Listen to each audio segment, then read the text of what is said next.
Assalamualaikum warahmatullahi wabarakatuh. Nama saya Tia Sri Rahayu. Di sini saya akan menjelaskan mengenai empat makalah. Yang pertama ada hierarki dan komponen proposal beserta hasil penelitian kualitatif. Nah, yang pertama ada struktur proposal penelitian di perbankan syariah. Nah, struktur proposal penelitian merupakan susunan sistematis yang digunakan oleh peneliti dalam merancang dan menjelaskan rencana penelitian sebelum penelitian tersebut dilaksanakan. Nah, jadi struktur proposal penelitian ini gunanya itu untuk merancang dan menjelaskan rencana penelitian sebelum penelitian itu dimulai atau dilaksanakan. Jadi proposal ini digunakan sebelum melakukan penelitian, sebelum mulai penelitian. Terus selanjutnya ada komponen utama dalam proposal, yaitu dalam proposal itu terdiri dari 3 bab. Yang pertama ada bab 1, yaitu pendahuluan, berisi latar belakang masalah, kemudian ada rumusan masalah, tujuan, dan manfaat penelitian gitu. Terus selanjutnya ada bab 2.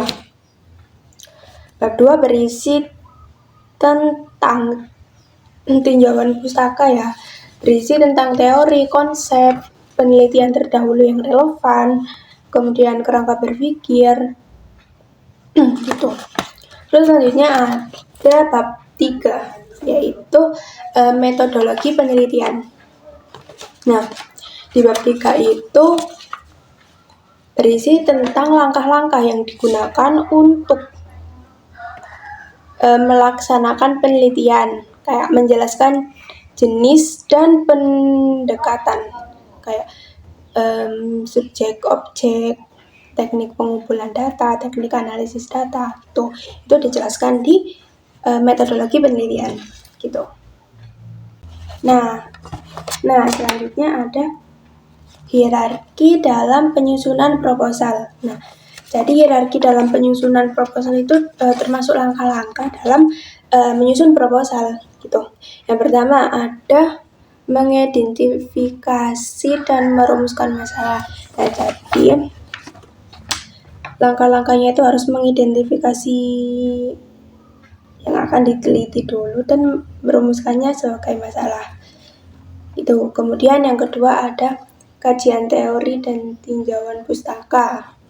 Nah, jadi itu berfungsi sebagai landasan konseptual, landasan dasar yang membantu untuk memahami permasalahan penelitian.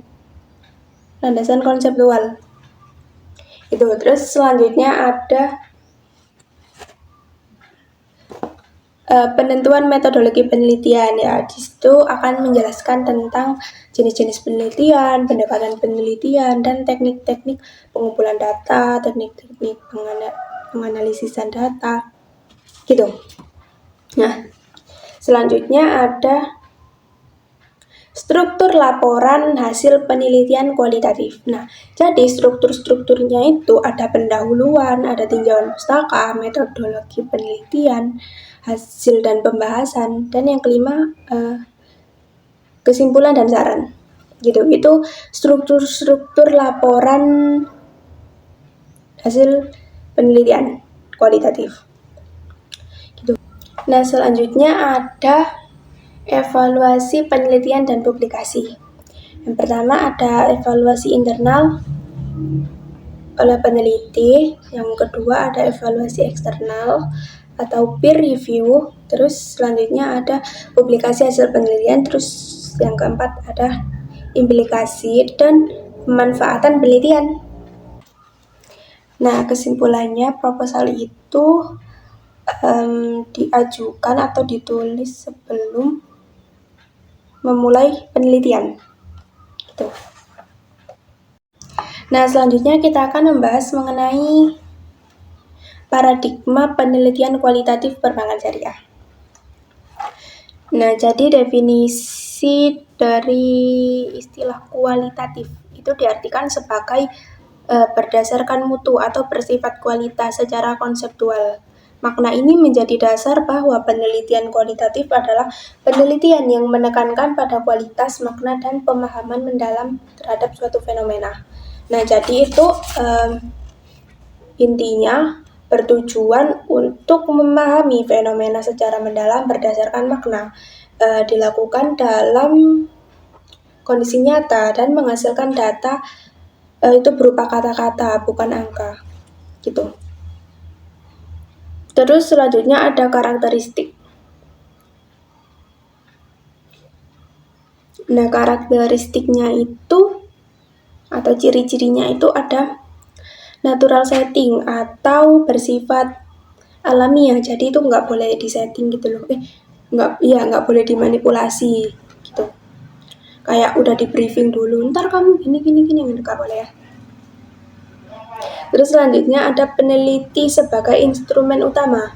Nah, jadi peneliti itu sendiri yang harus turun ke lapangan untuk mengumpulkan data, gitu. Terus selanjutnya ada data bersifat deskriptif.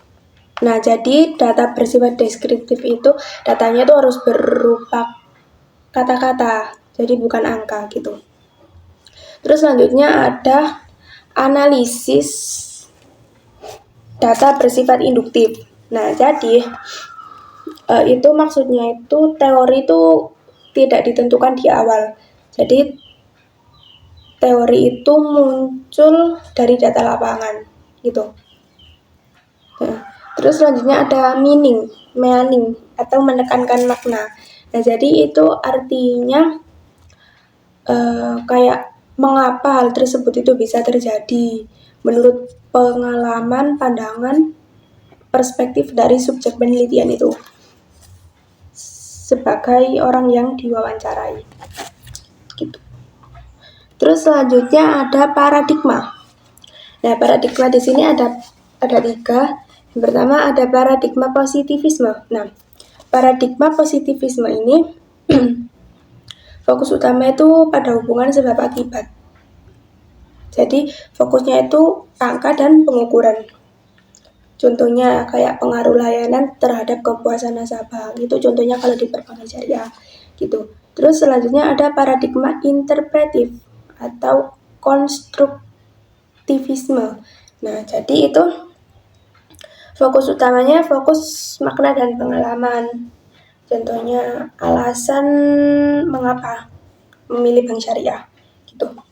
Terus selanjutnya ada paradigma kritis. Nah, jadi fokus utamanya itu fokus mengkritik dan menekankan perubahan. Fokusnya itu mengkritik dan perubahan. Jadi contohnya itu kayak evaluasi keadilan praktik syariah. Gitulah. Jadi intinya itu untuk supaya dia itu dikritik agar berubah menjadi lebih baik. Gitu. Terus ada jenis-jenis metode penelitian kualitatif. Di sini yang pertama ada studi kasus, fenomenologi, etnografi, grounded teori. Penelitian naratif, penelitian deskriptif kualitatif, hermeneutika, dan action research atau penelitian tindakan gitu. Tapi kata Bapak kemarin yang masuk di jenis-jenis metopen itu cuman studi yang di sini ya, itu cuman studi kasus, fenomenologi, etnografi, grounded teori, itu aja. Baik, selanjutnya ada perbedaan penelitian kualitatif dan kuantitatif. Nah, jadi perbedaan dari segi tujuan itu kalau kualitatif itu mengembangkan konsep dan pemahaman yang mendalam. Jadi fokusnya itu menggali makna. Gitu. Terus menggambarkan suatu fenomena dari beberapa sudut pandang. Jadi itu punya realitas ganda. Bukan hanya cuma satu sudut pandang ya, tapi dari beberapa sudut pandang. gitu. Terus menghasilkan teori dari lapangan. Nah, jadi menghasilkan teori dari lapangan. Teori itu terbentuk dari lapangan. Nah, terus menghasilkan teori dari lapangan. Gitu. Jadi dari lapangan itu kita memperoleh teori. Gitu. Terus memahami makna dan proses. Itu tujuan dari kualitatif. Nah, sedangkan tujuan dari kuantitatif itu ada menguji teori, menguji dan menguatkan fakta, deskripsi secara statistik, menunjukkan hubungan di antara variabel yang ada, dan peramalan atau prediksi. Gitu. Terus ada dari segi perbedaan jenis data. Nah, kalau kualitatif itu dokumen-dokumen pribadi, catatan-catatan dari lapangan, hasil-hasil foto atau gambar, dokumen, terus kata-kata dari masyarakat setempat. Gitu, mengambil pendapat-pendapat dari masyarakat setempat. Gitu. Terus ada catatan resmi dan hasil observasi. Gitu. Nah, sedangkan kuantitatif itu jenis datanya itu catatan yang dapat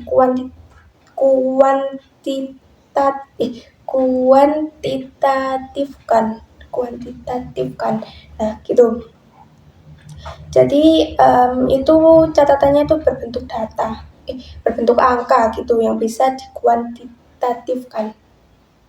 Gitu. Terus hitung-hitungan dan ukuran gitu. Ada variabel yang dioperasionalkan, variabel yang dioperasionalkan gitu. Ada data numerik, data statistik, pokoknya yang berhubungan dengan angka lah. Itu kuantitatif. Tuh. Terus ada dari segi perbedaan teknik pengumpulan data. Nah, kalau kualitatif itu teknik pengumpulan datanya ada wawancara, ada observasi, ada studi kasus gitu. Itu kalau penelitian kualitatif. Kalau teknik pengumpulan data penelitian kuantitatif itu ada survei, ada kuesioner, dan ada eksperimen. Gitu. Terus selanjutnya ada komponen penelitian kualitatif. Nah, jadi komponen-komponen dalam penelitian kualitatif itu ada masalah atau fenomena penelitian. Kemudian ada rumusan masalah, tujuan penelitian, manfaat penelitian, tinjauan pustaka, metodologi penelitian, data dan sumber data, analisis data, kemudian yang terakhir ada kesimpulan. Gitu. Nah, selanjutnya ada tahapan-tahapan penelitian kualitatif. Nah, jadi gimana sih tahapan-tahapan dalam melakukan penelitian kualitatif itu? Nah, jadi yang pertama ada menentukan masalah penelitian. Kemudian yang kedua ada menentukan fokus penelitian. Yang ketiga ada penyusunan laporan penelitian. Terus yang keempat ada pengumpulan data. Yang kelima ada menganalisis data dulu sebelum masuk ke poin 6 yaitu verifikasi dan validasi data. Kemudian yang terakhir penarikan kesimpulan dari itu tadi. Nah, jadi itu tahapan-tahapan dari penelitian kualitatif. Nah, mungkin itu saja dari paradigma penelitian kualitatif di perbankan syariah. Tuh, terima kasih. Nah, yang selanjutnya yang ketiga ada latar belakang dalam penelitian kualitatif. Nah, jadi latar belakang dalam penelitian kualitatif itu merupakan bagian pendahuluan yang menjelaskan konteks atau fenomena. Nah, jadi di latar belakang itu harus menjelaskan fenomena dan alasan kenapa sih penelitian ini harus dilakukan gitu. Jadi urgensi, pentingnya kenapa sih kok harus dilakuin gitu.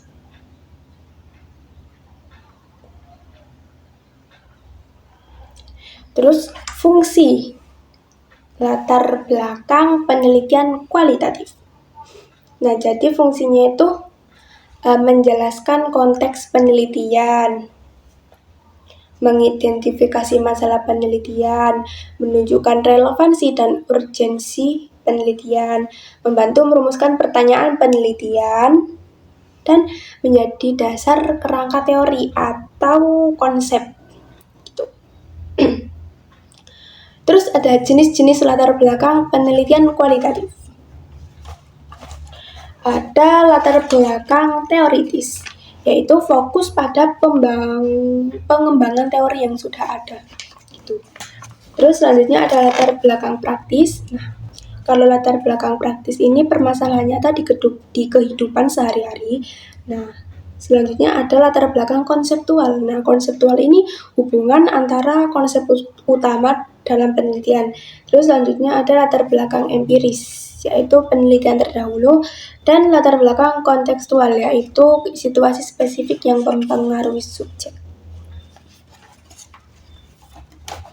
Terus selanjutnya ada cara menyusun latar belakang penelitian kualitatif. Nah, cara menyusunnya itu yang pertama harus menentukan topik terlebih dahulu. Kemudian mengidentifikasi masalah penelitian, mengkaji literatur atau penelitian terdahulu, terus mengumpulkan data awal atau data lapangan, terus menjelaskan pentingnya penelitian, urgensi penelitian. Tuh. Terus selanjutnya ada identifikasi masalah dan urgensi penelitian kualitatif. Nah, jadi yang pertama itu mengamati fenomena nyata di lapangan, yang kedua mengumpulkan data pendahuluan, terus menentukan gap atau kesenjangan pengetahuan, terus ada menyusun pernyataan masalah lintas konteks, dan menghubungkan masalah dengan tujuan awal penelitian.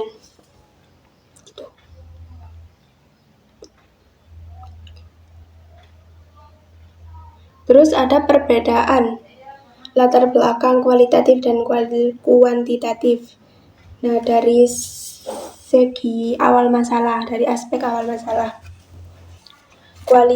Kualitatif itu berangkat dari fenomena yang belum dipahami sepenuhnya dan perlu digali secara mendalam di lapangan. Sedangkan kuantitatif itu berangkat dari masalah yang sudah jelas, spesifik, dan dapat diukur. Terus dari segi dasar penyusunan, kalau kualitatif itu berdasarkan hasil eksplorasi di awal seperti kayak observasi, wawancara, dan lain-lain. Nah, kalau kuantitatif itu berdasarkan teori, konsep, serta data statistik, jadi berbentuk angka. Gitu. Terus ada tujuan penulisan. Kalau tujuan penulisan dari segi tujuan penulisan di kualitatif itu untuk memahami makna, proses, dan fenomena secara mendalam.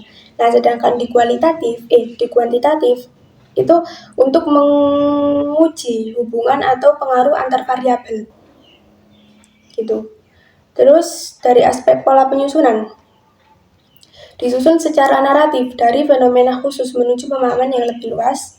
Sedangkan kuantitatif disusun secara sistematis dari hal umum yang menuju masalah yang lebih spesifik atau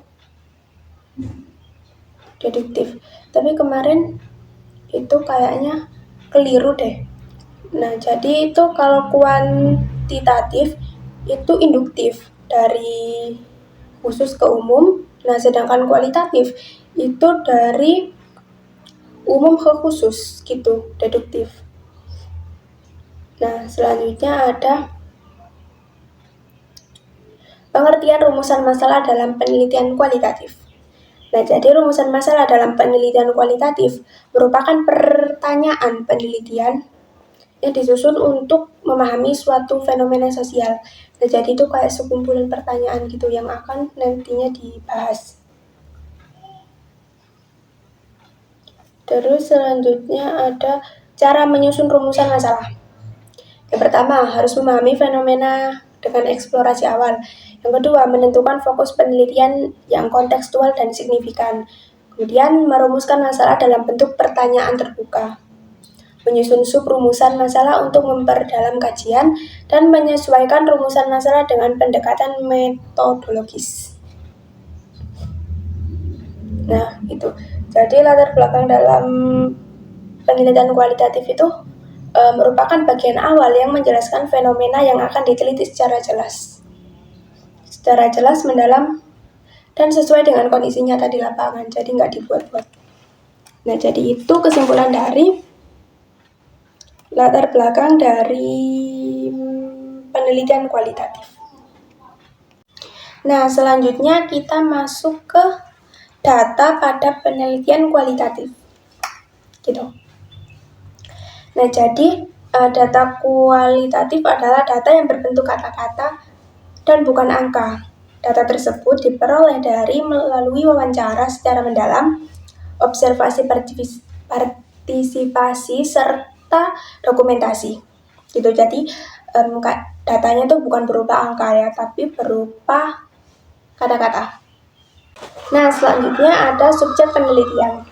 Nah, jadi subjek penelitian itu orang yang jadi sumber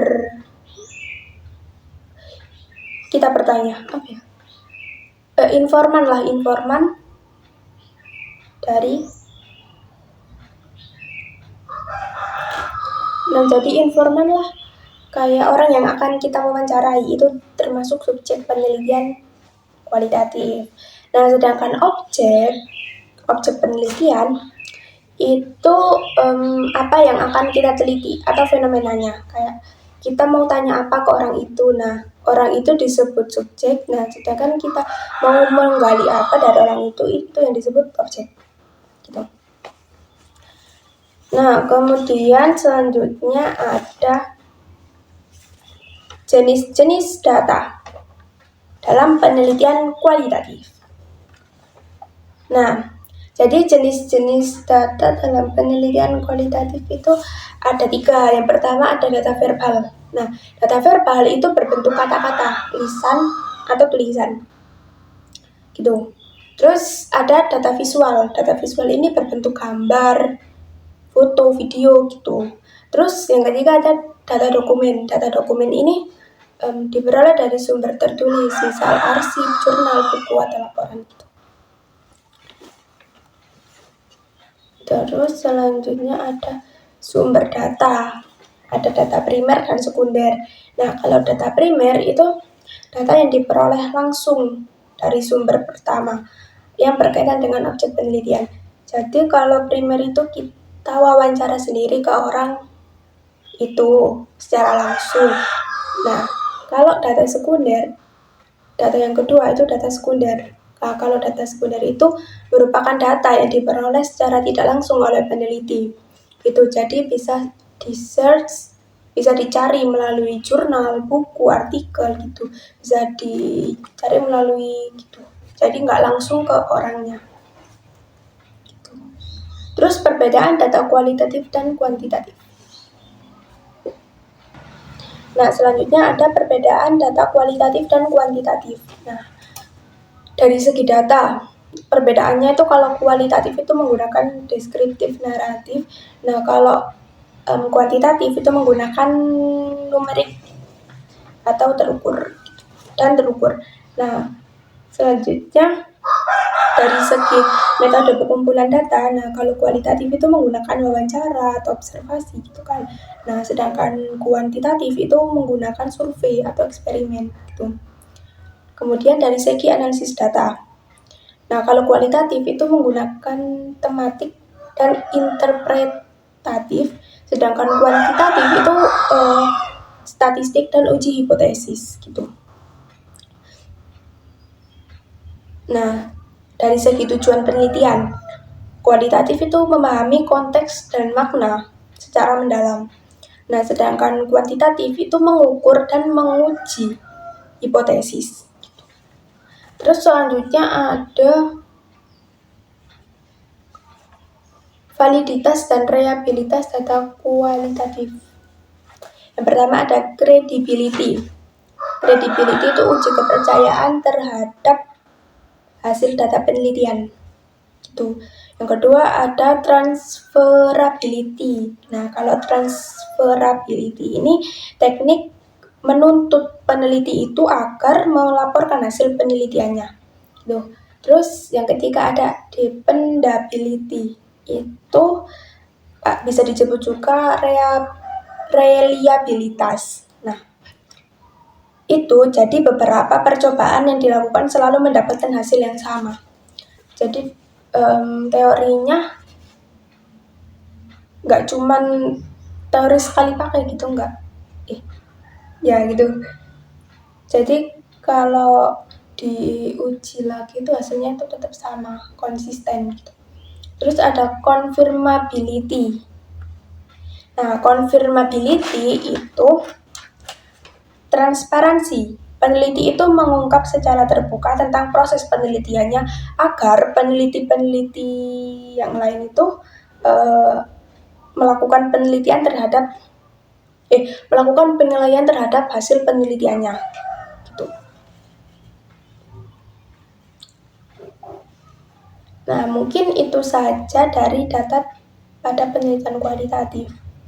Nah, jadi intinya, kesimpulannya, dalam penelitian kualitatif, data, subjek, dan objek penelitian merupakan 3 komponen utama yang saling berkaitan. Itu tadi data, subjek, dan objek. Data itu menjadi dasar analisis yang umumnya berbentuk deskriptif dan bermakna. Subjek berperan sebagai sumber informasi. Nah, itu tadi subjek itu informan, sedangkan objek itu fenomena sosial yang akan kita bahas. Kayak yang akan kita teliti, yang akan kita wawancarai ke subjek. Tuh. Nah, itu tadi pembahasan mengenai materi 1 sampai dengan materi 4. Nah, mohon maaf apabila ada kekeliruan dalam pengucapan. Saya akhiri, wassalamualaikum warahmatullahi wabarakatuh. Terima kasih.